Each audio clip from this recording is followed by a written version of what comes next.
आप रसपान करेंगे निर्जला एकादशी व्रत की कथा का।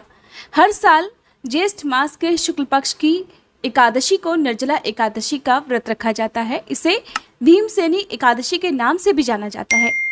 आज की कथा प्रारंभ करने से पहले मैं आपको बता दूं कि आप हमारे इसी चैनल पर हर दिन नियम से शिव महापुराण की कथाएं भी सुन सकते हैं और इन कथाओं में आजकल शिव पार्वती के विवाह का बहुत सुंदर, बहुत ही रोचक प्रसंग सुनाया जा रहा है। अगर आपने इन कथाओं को नहीं सुना है तो जरूर सुनिएगा। आज की वीडियो अगर आपको पसंद आए तो प्लीज वीडियो को लाइक कीजिएगा। कमेंट बॉक्स में विष्णु भगवान की जय लिखना मत भूलिएगा। आइए अब रसपान करते हैं निर्जला एकादशी व्रत की कथा का। शौनक आदि 88,000 ऋषि मुनि बड़ी श्रद्धा और भक्तिभाव से दोनों पक्षों की एकादशी का कल्याणकारी और पापनाशक रोचक कथाएं सुनकर बड़े आनंद मगन हो रहे थे। अब सभी ने ज्येष्ठ मास के शुक्ल पक्ष की एकादशी की कथा सुनने की प्रार्थना की। तब श्री सूत जी महाराज कहने लगे, महर्षि व्यास से एक बार भीमसेन ने कहा कि हे पितामह, मेरे भ्राता युधिष्ठिर, माता कुंती, द्रौपदी, अर्जुन, नकुल और सहदेव आदि एकादशी के दिन व्रत रखा करते हैं और मुझे भी एकादशी के दिन अन्न ग्रहण करने को मना करते हैं।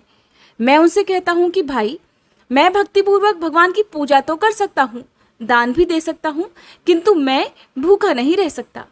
इस पर महर्षि वेद व्यास जी ने उनसे कहा कि हे भीमसेन, वे बिल्कुल सही कहते हैं। शास्त्रों में भी ऐसा वर्णन मिलता है कि एकादशी के दिन अन्न नहीं खाना चाहिए। यदि तुम नरक को बुरा और स्वर्ग को अच्छा समझते हो तो प्रत्येक माह की दोनों एकादशियों को अन्न मत ग्रहण करा करो।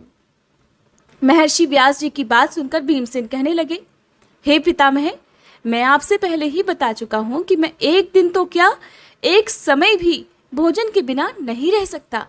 फिर मेरे लिए पूरे दिन का उपवास करना भला कैसे संभव होगा? हे मुनिवर, मेरे पेट में वृक नाम की अग्नि का वास है जो ज्यादा अन्न खाने पर ही शांत होती है। अगर मैं प्रयास करूं तो वर्ष में एक एकादशी का व्रत अवश्य कर सकता हूं। अतः आप कृपा करके मुझे कोई एक ऐसा व्रत बताइए जिसके करने से मुझे स्वर्ग की प्राप्ति हो सके। भीमसेन की बात सुनकर व्यास जी फिर कहने लगे, हे पुत्र, बड़े बड़े ऋषि और महर्षियों ने बहुत से शास्त्र आदि बनाए हैं। अगर कलयुग में मनुष्य उनका आचरण करे तो अवश्य ही वह मुक्ति को प्राप्त होता है। उसके सभी प्रकार के पापों का भी नाश होता है। उनमें धन बहुत कम खर्च होता है। उनमें जो पुराणों का सार है वो ये है कि मनुष्य को दोनों पक्षों की एकादशियों का व्रत करना चाहिए।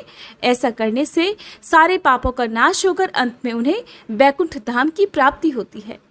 महर्षि वेदव्यास जी आगे कहने लगे, हे वायुपुत्र, वृषभ संक्रांति और मिथुन संक्रांति के बीच में ज्येष्ठ मास के शुक्ल पक्ष की एकादशी